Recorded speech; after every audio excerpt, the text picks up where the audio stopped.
بسم اللہ الرحمن الرحیم۔ السلام علیکم۔ قیامت سے قبل سورج مشرق سے نہیں بلکہ مغرب سے طلوع ہوگا۔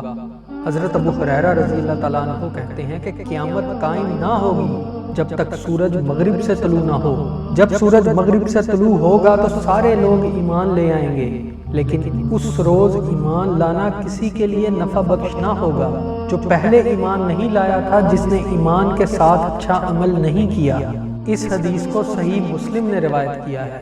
سورج روزانہ اللہ تعالیٰ سے اجازت طلب کر کے مغرب میں غروب ہوتا ہے۔ ایک روز اللہ تعالیٰ سورج کو مغرب میں غروب ہونے کی اجازت نہیں دے گا، حکم ہوگا کہ مغرب سے مشرق کی طرف واپس پلٹ جا۔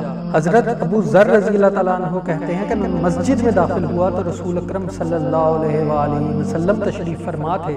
جب سورج غروب ہوا تو آپ صلی اللہ علیہ وآلہ وسلم نے ارشاد فرمایا، ابو ذر، کیا تجھے معلوم ہے کہ یہ سورج کہاں جاتا ہے؟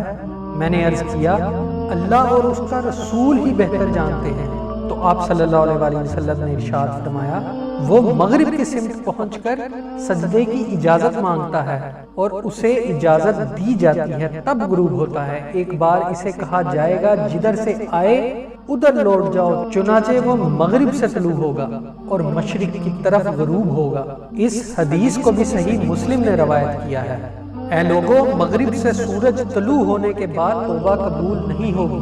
حضرت ابو موسیٰ رضی اللہ تعالیٰ عنہ سے روایت ہے کہ نبی اکرم صلی اللہ علیہ وآلہ وسلم نے فرمایا، اللہ عز و جل رات کے وقت اپنا ہاتھ پھیلاتا ہے، شاید دن میں گناہ کرنے والا توبہ کر لے، اور دن کے وقت ہاتھ پھیلاتا ہے تاکہ رات میں گناہ کرنے والا توبہ کر لے۔